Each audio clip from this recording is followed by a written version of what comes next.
कि हशर का मैदान होगा। तुम मुझ पर इल्जाम लगा रहे हो ना, तो तैयार हो जाओ उस दिन के लिए कि रजा पुल से वज करते गुजरिए कि रब्बे सल्लम सदाए मोहम्मद।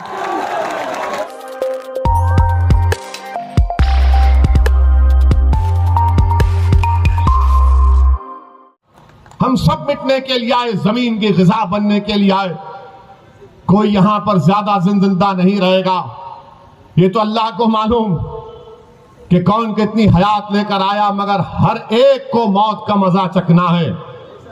मगर मेरे अजीज दोस्तों और बुजुर्गों, क्या जिंदगी आप कैसे गुजार रहे हैं, किस मकसद के लिए गुजार रहे हैं, कैसे आपका वक्त चला जा रहा है, कैसे आपकी जवानी को बर्बाद कर दिया जा रहा है। ये मजलिस इत्तेहादुल मुस्लिमीन आपके दरमियान में आकर यही इन बातों को रखती है ताकि आप में एक शऊर बेदार हो जाए। आपने सुना, पढ़ा और देखा कि काशगंज के अल्ताफ को पुलिस स्टेशन में जान से मार दिया गया। कोई नहीं जाता अल्ताफ के पास, उसके घर वालों के पास। वो पुलिस स्टेशन में ले जाकर नल की टूटी से कहा गया कि उसने खुदकुशी कर ली। क्या कोई 3 फीट की नल की टूटी से खुदकुशी कर सकता है? मगर अल्ताफ की जान ले ली गई। वही है गुप्ता साहब जिनका गोरखपुर में पुलिस ने उनको मारा तो मुख्यमंत्री पहुंच गए, अखिलेश पहुंच गए, घर को पहुंच गए। अरे तुम्हारी जिंदगी की अहमियत नहीं है, तुम वोट की क्या बात कर रहे हो? तुम्हारी मौत मौत नहीं है, दूसरों की मौत मौत है। तुम्हारी जिंदगी जिंदगी नहीं है, दूसरों की जिंदगी उन तुम्हारी जिंदगी से बढ़कर है। मेरे अजीज दोस्तों और बुजुर्गों, यह सच्चाई है। और जब हम इन तमाम हकीकत को बयान करते हैं तो सबको लगता है ये क्या बकवास अनाप शनाप बक रहा है। मैं अनाप शनाप नहीं बक रहा हूं, मैं सच्चाई को बयान कर रहा हूं। तुम हमको डरा कर वोट हासिल नहीं कर सकते। अब ना हम मोदी से डरेंगे, ना योगी से डरेंगे, इंशाअल्लाह ना हम अखिलेश के इन दिलफरेब बातों में आएंगे जो उनके वालिद मोहतरम भी दोहराते थे, ना हम कांग्रेस के वो पुरानी बूढ़ी कांग्रेस जिसने हमेशा हमको धोखा दिया। आज आकर हमसे दिलफरेब बातें की जाती हैं कि हमको वोट दो, हमको ऐसा कर दो। 2017 में अखिलेश और कांग्रेस मिले थे ना, अखिलेश और राहुल मिलकर गाना भी बन गया था, यूपी को ये 2 लड़कों का साथ पसंद है। मगर क्या निकला, क्या निकला? 2019 में सपा बीएसपी मिल गए, मिलकर लड़े। 75% मुसलमानों ने वोट दिया। CSDS का डेटा बोलता है सिर्फ 15 लोकसभा की सीट जीते। कांग्रेस पार्टी यहां पर बरेली में दौड़ो, रनिंग करो, बोले भागो, मैराथन करो, मगर राहुल गांधी यहां से भागकर केरला चले गए। क्यों भागे? क्योंकि हार गए। जब राहुल गांधी हार गए, जब अखिलेश और बीएसपी हार गई, आपने कभी सुना इनकी जबान से कि हम हारे इसलिए कि हमको हिंदू भाइयों ने वोट नहीं दिया? कभी सुना आपने? कभी सुना आपने कि समाजवादी, बहुजन समाज और कांग्रेस को जो 2019 में, 2017 में, 2014 में यूपी में जो हार हुई, कभी उन्होंने कहा कि हमको यादवों ने वोट नहीं दिया? उन्होंने कहा कि हमको पासियों ने, वाल्मीकियों ने, धोबी ने वोट नहीं दिया, कि हमको ब्राह्मणों ने वोट नहीं दिया, हमको ठाकुरों ने वोट नहीं दिया, हमको हमारे बनिया कम्युनिटी के भाइयों ने वोट नहीं दिया? नहीं बोलेंगे। क्यों नहीं बोलेंगे? और जब मजलिस इलेक्शन लड़ रही है, मुस्लिम वोट, मुस्लिम वोट, मुस्लिम वोट, ऐसा पड़े हैं जैसा कि तुम्हारे बाप का खजाना है मुस्लिम वोट। क्या चुनाव में सिर्फ मुसलमान वोट डालता, दूसरे नहीं डालते? दूसरे नहीं डालते वोट? क्या हम ही वोट डालते? अब ये मीडिया के लोग कहां जा रहे हैं? अब आप कहां जा रहे हैं अब के बार? सिराते मुस्तकीम के रास्ते पे जा रहे हैं। अरे ये रास्ता कठिन है, बोले आका का गुलाम है, इसके रास्ते पर ही जाएगा। अब ये हम हमारे पीछे जहां हमारा इंटरव्यू लेते नहीं, ये आप मुस्लिम वोट में सेंध डाल रहे हैं। हम कहते हैं कि आप डालो ना हिंदू वोट में सेंध, कौन रोक रहा आपको? वोटर है, किसी का खजाना नहीं है, ये आजाद है, जिसको चाहे वोट डालेगा। मगर ये पूरी तवज्जो मोदी की, योगी की, अखिलेश की, राहुल की, मायावती की, सब किस पर है? मुसलमान कहां जा रहा है। और इलेक्शन के बाद कोई पूछेगा नहीं आपको। ये 3 बंदरों की कहानी सुनी ना कभी आपने?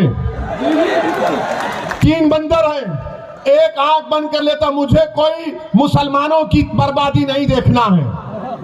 एक बंदर है जो जबान बंद कर लेता, अरे कुछ तो बोल, बोले नहीं मेरी जबान बंद है। एक बंदर है कानों में रुई डालकर बैठा रहे, देख मेरी तकलीफ सुन, मेरी बेटियों की नहीं सुनता। इलेक्शन तक आप इंसान हैं, और जैसा रमजान शुरू होगा अप्रैल में, कोई आपको पूछेगा नहीं। आज आपका इलेक्शन आ गया है, अरे मियाँ जी हमको भी दे देखो ना मियाँ जी, मियाँ जी कुछ खोरमा खिला दो, सुना है बड़ा अच्छे कबाब बनते हैं आपके पास। अखिलेश के लोग तो वो ही बोलते हैं, मगर जब अखिलेश सरकार में थे तो क्या वो स्लॉटर हाउसेस को परमिशन दिए थे? नहीं दिए, बंद करा दिए थे। मेरे अजीज दोस्तों और बुजुर्गों, इन बातों पर आपको गौर करना है। अच्छा, हमको देखिए, अब भड़काओ भाषण होगा। हाँ छोड़, वो टोपी वाले भैया, हम सेल्फी लेंगे। आवाज लगा रहे हैं, बिल्कुल लगा रहे हैं, आपकी आवाज लगा रहे हैं। सुनिए बाप, सुनिए बाप। अब दूसरी तीसरी बात, अब इतना बोल दिए तो अब ये यहाँ पर कोई होगा समाजवादी का, बोलेगा देखो इतना टाइम हो गया, बाबा और ये मोदी पर कुछ नहीं बोले। अरे हम क्यों बोले? तुम और बाबा तो एक ही हो ना, तुम में उनमें फर्क ही क्या है? तुम में उनमें फर्क ही क्या है?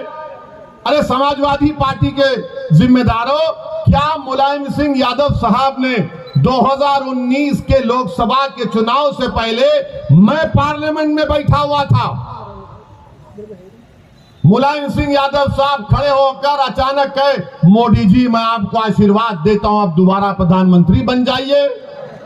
हम जब भी पूछे कांग्रेस के लोगों से, समाजवादी के लोगों से, देखो कौन बी टीम का काम कर रहा है, मुलायम सिंह बोलते हैं तो बोले नहीं बड़े बुजुर्ग हैं। अरे मेरे बुजुर्ग नहीं है मुलायम सिंह, उम्र में बड़े होंगे, मेरे बुजुर्ग नहीं है। तुम्हारे हो सकते तो तुम मानो, मैं नहीं मानता इनको, मैं किसी को नहीं मानता सिवाय अल्लाह के।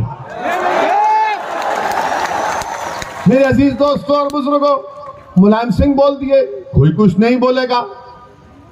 आपके घर में शादी है, मोदी जी आते हैं तो ऐसा खुश होते हैं कि जैसा वाकई में वो दूल्हा आ गया। तस्वीर है, और इनको फिक्र है ओवैसी की, ओवैसी की।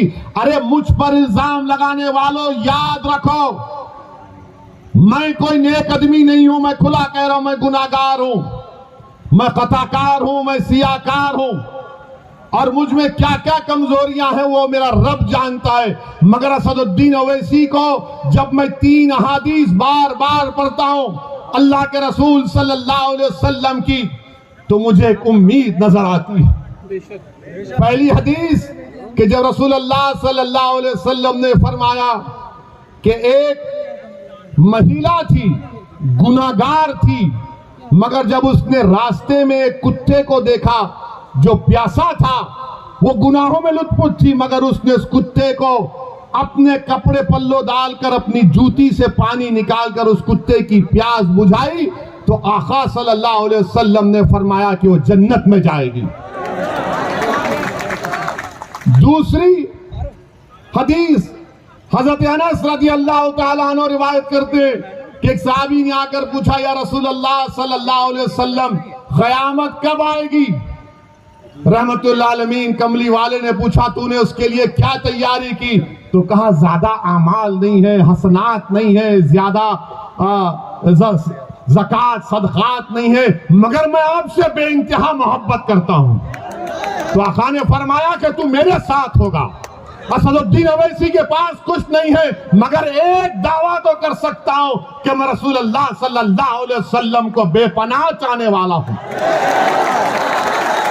आज दुनिया में मुझे मोहब्बत मिले या ना मिले, मगर उस दिन तो मिलेगी इंशाअल्लाह ताला। और तीसरी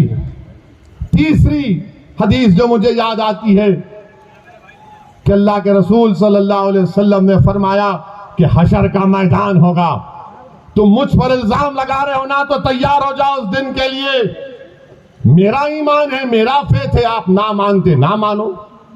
हशर का मैदान होगा, कमली वाले ने फरमाया कि मेरी उम्मत प्यासी होगी, मैं हौज़े कौसर के पास होऊंगा, मेरी उम्मत के अमाल तोले जाएंगे, कमी होगी पूरा करूंगा।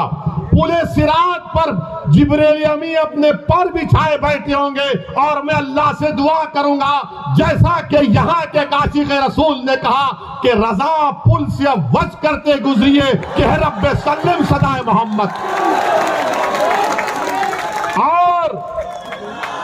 और हम तमाम को खुशखबरी दी गई कि तुम्हारे आमाल मुंह पर फेंक दिए जाएंगे, तुम मेरी शिफात से जन्नत में जाओगे। मुझे उस शिफात पर यकीन है। तुम क्या इल्जाम लगाते लगाओ, तुम मेरा जो हाल करते कर दो। अरे जब मैं इस दुनिया में आया हूं तो अल्लाह के हुक्म से आया हूं और जाऊंगा भी तो अल्लाह के हुक्म से। किसी जालिम की हरकत से अगर मेरी बका नहीं है तो यकीनन बका नहीं है, मगर उस जालिम की हरकत की वजह से नहीं, बल्कि रब्बे करीम ने हम तमाम का एक वक्त मुतय्यन कर दिया, एक तमाम वक्त मुतय्यन कर दिया है। और हम पर इल्जाम लगाते हैं। डरो अल्लाह से। सिर्फ इतना ही कहना चाहूंगा तुमसे, तुम्हारे कोई इल्जामात की मुझे फिक्र नहीं है, मगर जिस तरह से ये बकवास कर रहे हैं, इससे अंदाजा हो रहा कि इनके पेट में दर्द नहीं, बल्कि इनको अब लग रहा है कि बाबा कुर्सी तो हमसे छीन ली जाएगी।